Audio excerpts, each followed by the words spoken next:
precious name would you pray? Amen. Amen. Squandered opportunity. It's practically cliche in our world today, and may be seen no more clearly than the epidemic of drug and alcohol addiction that we find. A life full of promise and potential caught in the web of deception and slavery. All of us are aware, at least, of the fact that it happens, and many of us are touched personally by it. And yet squandered opportunity is found in other places as well, isn't it? Well, as I see the children of Israel on the outskirts of the Promised Land, and we see Moses in the book of Deuteronomy passionately teaching and reminding and repeating and reinforcing all that God is calling them to, all I can think of, because I do know the rest of the story, is squandered opportunity. I think it should be a lesson to us that we don't, in our own Christian lives, squander what God has made available to us in terms of all that He would provide and all that He would purpose. So even when we think about just a reality of how that affects lives here on earth, even greater how it affects us in terms of spiritual capacity, spiritual knowledge, all the things that God makes available to us, and just ask for our participation, ask for us to join Him in that. And basically, again, that is what Moses is doing in the book of Deuteronomy. So if you can turn to Deuteronomy chapter 11, that's kind of where we will be. Just bringing up that slide in chapter 10. Just to remind us where we were last week in terms of all that God was instructing us. The one before that, just in terms of remember these 5 verbs that are in chapter 10 of how God and Moses basically define the walk with God, that He calls us to fear Him, to walk in His ways, to love Him, to serve Him, and to observe His standards, to observe His laws. And again, those we saw last week, those are valuable things for us to think about as well. And then Moses follows those up with 4 different things he points to as the reasons why we would fear and walk and love and observe those things. And the 4 reasons, again, we saw this last week, that God is the highest authority and owns everything. He cares and condescends to us to make relationship with us. He is just. He does what is right, independent of any other influence. And again, He defends the defenseless. He defends the widows and orphans. Again, all the things that God is proclaiming about Himself that basically Moses is presenting to the people of Israel, say, you want to follow this God. You want to get to know Him. You want to set things aside in your life. You want to not think about yourself and what you want and what you're pursuing, and get on the track of this God in terms of relationship and following His will. Now that again finishes off chapter 10, and then as we delve into chapter 11, we see these things as far as what Moses is telling the people. And if you were to read Deuteronomy 11, by the way, and as I go through this very quickly, I encourage you to read these chapters. I encourage you to see the same things that I'm seeing. But what I'm most struck by in Deuteronomy 11 is how repetitive Moses is. How repetitive he has been through all these chapters saying, this is God. He's promised you the land. Just be faithful. Just obey. He's going to bless you. He's going to give you success. You're going to be able to overtake those armies and those cities that you're intimidated by. Just obey me. That's the constant restraint that has been happening through chapters 6 through 11. And so now for Moses to do the same thing in chapter 11, again, to me, just reinforces his passion. Reinforces just the emphasis he's putting on, don't miss this. Again, don't squander this opportunity. The generation before you did that very thing. They were in the same place you were, and they weren't faithful. They didn't believe. They didn't trust God. Don't do the same thing. And so that's what Moses is communicating. And basically in the first 7 verses, what he talks to them about is, remember that you kids have not seen all that you have. That basically, as you are now the adult generation going into the land, you have to remember there's a generation below you that has not seen what you have seen. They have not seen me as a God that I am. And basically, he talks about the power that he's expressed in the life of the Israelites, the provision that he has made, and the discipline that they faced. I mean, one particular thing that he points to is there was a point in time where Korah, a Levite, rebelled against Moses and Aaron. And basically what he said was the Levites should have a right to be priests as well. That it should not be an Aaronic priesthood, but it should be Levitical in terms of them having access to the priesthood. And so basically that was against God, and God judged them. As it says, the earth opened up and swallowed them. Again, and Moses is saying, remember that. Remember that you've experienced that. You've known God to be that type of God, affirming and assuring what he declares to be right and what standards he calls you to obey. And again, the reasons that we have to follow him is the kind of God he is, the power that he expresses, the provision he makes, but also the discipline that he puts forth to correct us and guide us in our life. And so basically, as he's telling this generation now, just make sure you tell your kids. Just make sure you're communicating that to the next generation. I mean, do you realize that automatically there is a lowering of conviction around people that are just hearing about an event rather than experiencing it?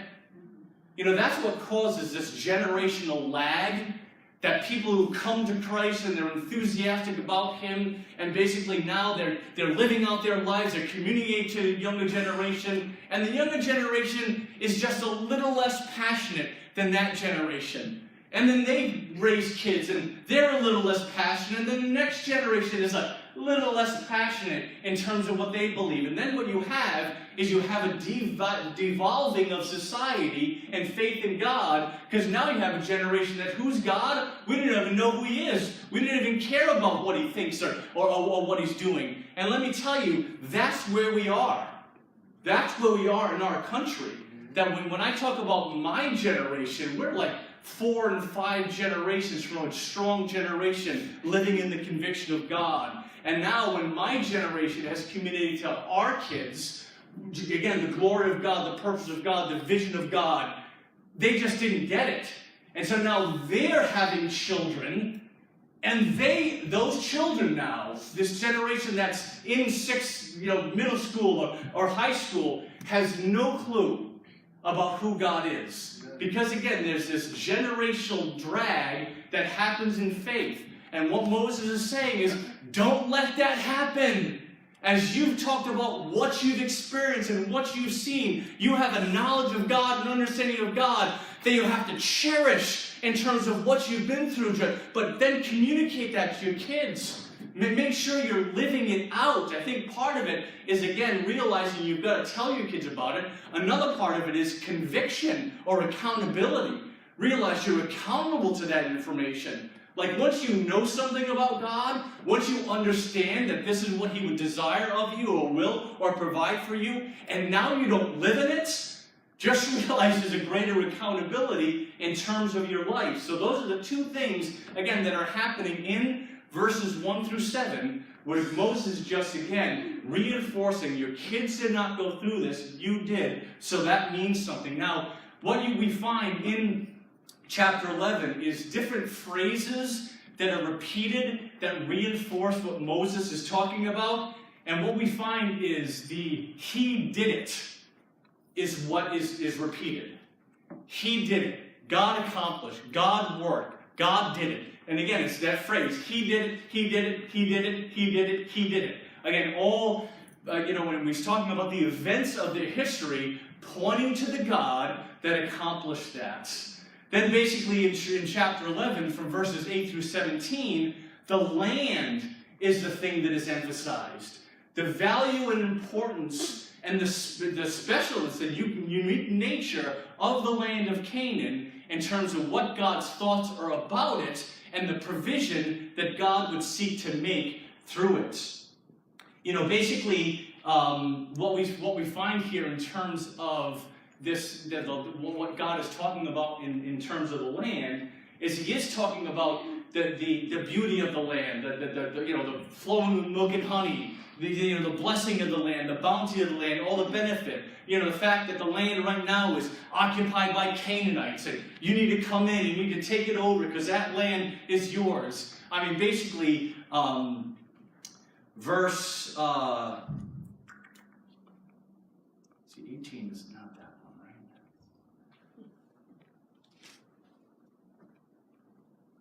Yeah, so starting in verse 10, it says, the land you are entering to take over is not like the land of Egypt from which you have come, where you planted your seed and irrigated it by foot as in a vegetable garden. But the land you are crossing the Jordan to take possession of is a land of mountains and valleys that drinks rain from heaven. It is a land the Lord your God cares for. The eyes of the Lord your God are continually on it from the beginning of the year to its end. And what that verse there, I think, what is that, 11 to 12, verse 12 there, basically communicates a special value that God has over that land in Canaan. Now, I think the reason why that land is so special to God is He knows that, well, I think it is strategic in terms of what people communicate about its place in the geography of the world, but even more so knowing that that is a place where God is going to fulfill redemption history. To know that eventually Messiah would come to that area of the world. And so for God to regard that land in a special way and basically to communicate to the people, again, as Moses is talking about just what he's passing on to this next generation going to the land, is just how significant that land is to God and how dependent they need to be on Him for the land to do what God would intend. On first hand, it would be conquering the land, that you believe God and He'll give you victory, but then secondly, that God will continue to provide for the land. I mean, basically, that land of Canaan is a fairly arid land. I mean, basically, what he's saying about, when you grow a vegetable garden in Egypt, it's different from growing a vegetable garden in Canaan. That basically you just kind of step on the ground and there's water there, probably from the Nile River and the abundance of water that was there in that Nile Delta. But then to talk about Canaan, that's not going to happen. There's no dynamic coming from the ground that's supplying water. But what God is saying is, I'm going to supply it. See, the whole point is, I'm calling you to a land that requires rain so that you can be dependent on me for the rain you need to support your crops. I mean, how consistently do we know when we look at the stories that are in the Old Testament, how often drought was a means that God used to correct His people? And what I find interesting about that is if people knew the Word of God, if they knew Deuteronomy 11, they would just be able to say, wait a minute, God has stopped bringing rain. We've had droughts for several months. I wonder what God is doing. Duh! You must not be following the way that God called you to follow. Like He told you this was going to happen. In some ways, for God to tell us what's going to happen, and then He does it, like, that's not His fault. Like, we can't, God, how dare you keep the rain from the people? Well, you told them, follow me, obey my standards, do the things I would have you to do, build your relationship with me, and this is how I'm going to bless, and this is how I'm going to provide. And to have that physical representation, to have that thing that is, again, a physical way of affirming God's presence or His affirmation of the people following His will. Boy, did it rain today? Boy, did our crops get enough rain in order for them to grow? Well, you know something? We must be following God. We must be doing the things that He wants us to do. Then all of a sudden there's not rain and it's not happening. Maybe I'm not following. I mean, wouldn't that kind of be nice? In terms of your life, the sun came up today, so God must be okay with us. The sun didn't, not that. But, wouldn't it be nice for God to keep that, moment-by-moment affirmation? Like, if you've got tingles up your spine, that means you're following God. You don't have tingles. See, God doesn't do that, because again, He's calling us to a life of faith, a life of obedience based on doing what we know, not what we feel or what we're experiencing. But for the people of Israel, he's providing something physical. How can you know you're obedient? It's raining, and your crops are being provided for. But behind that, again, is this priority of that land, how special that is to God. I think there may be something in there that communicates even today the significance of that land. I think there are people, I think there are believers that go to extremes in terms of just how important that land is. They almost forget about the gospel and Jesus and the sovereignty of God in terms of things we have to do, and we're going to get that mosque off the Dome of the Rock, and we got, something. Do what God would have you do, and then let him take care of all the rest in terms of what he's going to coordinate, what he's going to orchestrate. But to recognize still that there's something special about that land to God. And he's communicating that here in Deuteronomy chapter 11. So basically, because God is saying all this, again, you're the generation that's experienced it. The next generation hasn't. Make sure you tell them. Make sure you're accountable to that. Realize the land he's bringing you to is blessed. It's going to provide for you. But again, you've got to be faithful to me in order for rain to come. So therefore, the conclusion is found in verse 18. It says, fix these words of mine in your hearts and minds. Tie them as symbols on your heads and bind them on your foreheads. Teach them to your children, talking about them when you sit at home and when you walk down the road, when you lie down and when you get up. Write them on the doorframes of your houses and on your gates, so your days and the days of your children may be many in the land that the Lord swore to give your forefathers, and many is the days that the heavens are above the earth. And so does this sound familiar? Moses said the same thing in Deuteronomy 6. And see, that's kind of my point. That Moses is just repeating himself. To me, it's not, I don't think it's because Moses is senile. Oh, I don't remember I said this a few chapters ago. Because this is a message that Moses is presenting to the people. It might be over a few days, but this is not Moses writing a letter, and I write one chapter, and then 3 weeks later I write another chapter. This is Moses communicating a message to the people. So he is intentional about what he is reinforcing. And to recognize how important it is for, you've got to be in the Word, you've got to know the Word, you've got to know the standards, you've got to know what I've communicated to you, and surround yourself with it. Make sure that it's a constant, the thing that's constantly reinforced in your life. And that's what it's going to take. That's what it's going to take to follow me and be faithful in the way that I'm desiring for you to be faithful. It's actually interesting in verse 29.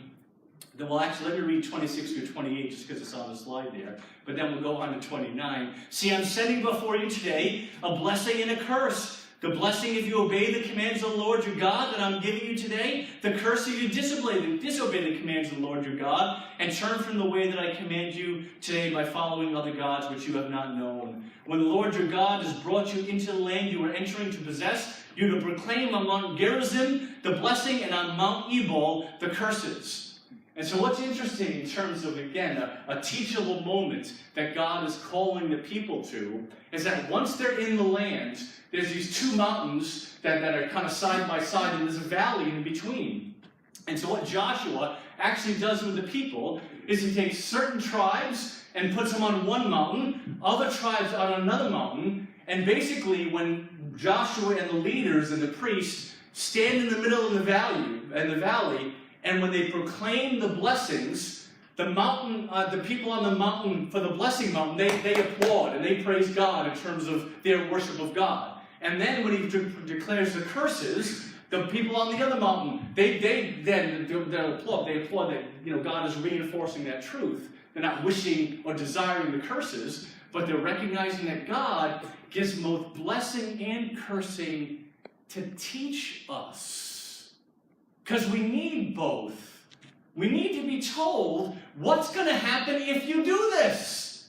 We need to be told what's going to happen if you don't do this. I mean, before God does anything, he always tells us what he's doing and why he's doing what he's doing. And so when God is communicating this to the people, again, it's all reinforcing all that Moses has been passionately talking to the Israelites, get to know God, get to know His Word, follow the commands, follow the decrees, recognize the God of promise, recognize the God of power, recognize the God that's calling you to believe. Believe Him not only for the way He'll give you victory in the land, the way He'll provide you for the land, but also believe Him for the law you'll follow, how you orchestrate your life and what you do in terms of how you behave and how you represent Him on the earth.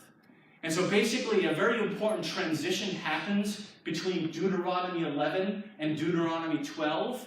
Basically what Moses has done is he's taken the first 5 chapters of Deuteronomy and done a history lesson. Basically, he's reminded the people of all the things that they went through that, again, encourages faith, that causes them to be drawn to God. In chapters 6 through 11, he basically gives the why. It's the passionate communication. This is why you want to follow this God. This is why you want to listen to the law and obey it. Then basically 12 through 26, he's going to give him the law. He's going to give him the standards. So it's kind of a good message, right? In other words, before I tell you what God asked me to do, let me remind you about how this past generation dealt with all this stuff. Then let me tell you all the reasons why you should follow God in terms of, again, the power, the provision, the land, all these different things. And now, basically, from 12 to 26, he's going to give them the law. And so, basically, moving on to chapter 12, this is what we have. That basically, the main point of Deuteronomy 12 is you must not follow the pattern of worship the Canaanites follow. Don't follow the pattern of worship the Canaanites follow. And in verses 1 through 3, he talks about them destroying their high places. Recognizing the power that these idols would have on the people of Israel. Basically, he said you've got to eradicate the land of that. You've got to destroy them all, turn them over, break them down, bust them up, whatever it is in terms of just addressing that. Get them out of the land. 4 through 7, this is a very important part of Deuteronomy 12. He says that God will establish an exclusive place of worship. I mean, that's the refrain of Deuteronomy 12, that there's going to be one place that God's going to establish as a place of worship. And Israel was going to be called to bring all the offerings, all their sacrifices to that place. Now, I think there's a couple things that reinforces for us. That basically, when we're talking about the worship of God, as we're talking about following Him, we don't ask God to meet us where we are or do things on our terms. Rather, we go where God says He is, and we meet Him on His terms. That's the message of Deuteronomy 12, and that's a message that translates law, grace, church, Jews, whatever, in terms of just what God would communicate to all of us in terms of that. We don't tell God how we're going to worship Him. We learn from God how He is to be worshipped, and then we worship in that way.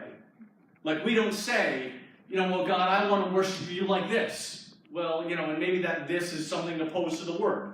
I want to worship you by beating people up. There's actually a doctor who performs abortions and says, I'm doing God's will by doing abortions. Okay?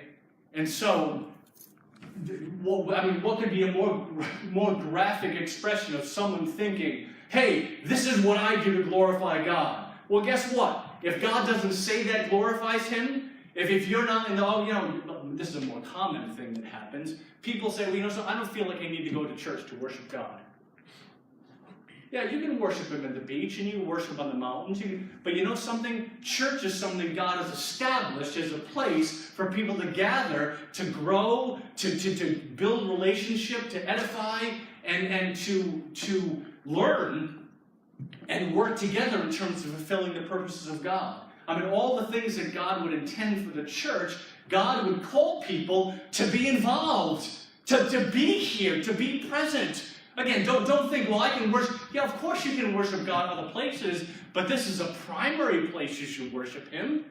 This is a place that shouldn't be secondary on the agenda, secondary in the schedule. It should be something that's primary in the schedule, because that's what God has ordained. So you want a lesson from Deuteronomy 12? That's what God, no, it doesn't have to be this church. I hope it's this church, particularly if you've been here for a while. But you know, get it. The beauty of Jesus is there's not one location. There's literally thousands upon thousands of locations. But you do need to choose one and be committed to it.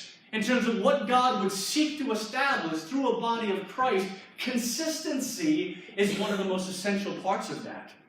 That we can't develop what God would seek to develop in us or in a body of believers outside of people being present and available to each other.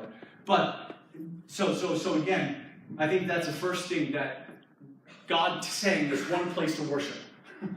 You know, when in all of Israel, you're going to go into this promised land, you're going to be scattered more than you're scattered right now, but there's going to be one place for you to go to. I think, again, that causes them to think, it's not me who decides how I worship God, it's God who determines how I worship Him.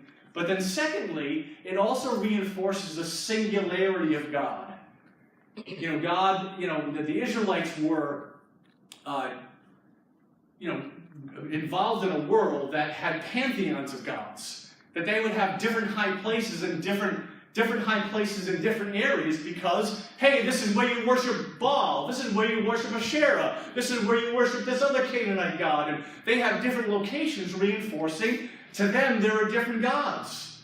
And so another thing that God is saying that there's one place to worship is I am one God. That God is one. And you worship me in a different way than the Canaanites have. So again, that's one place of worship is what chapter 12 is all about in terms of what he's reinforcing. Verse 8 actually says it won't even be like the way they've done it while they're wandering. You know, while they're wandering, they're basically in the same location. So therefore, as they're bringing their sacrifices to the tabernacle, that tabernacle is moving with them. So it's fairly convenient for them to come and worship God and bring their tithes and offerings to Him. And so God is saying, Moses is saying, God is communicating through Moses, that even their worship of God won't be the same as what they're experiencing. That when God brings them the promised land, it's going to be one place. And by the way, that place is Shiloh. When they first enter the land, the tabernacle is established. It does have a consistent place at Shiloh. We can tell the story because we're running out of time of, where it goes from there, but that's where it is established. And so God is just setting down rules about how they act when that is in a singular location. Now, a refrain that happens consistently through the chapter, in terms of chapter 12, is, hey, you know something? If you want to eat meat, realize you can eat meat anytime you want, as much as you want. But if you're slaughtering an animal to eat it, it's fine. You can do that wherever. But if you're slaughtering an animal in an offering and a worship of God, that's where you have to be in that single place. That's where you have to be in that place that God establishes. I mean, something we have to remember about the sacrificial system in the Old Testament, what the Jews participated in, is that certain sacrifices were completely dedicated to the Lord. That you bring the animal, it's slaughtered, it goes to God and God alone.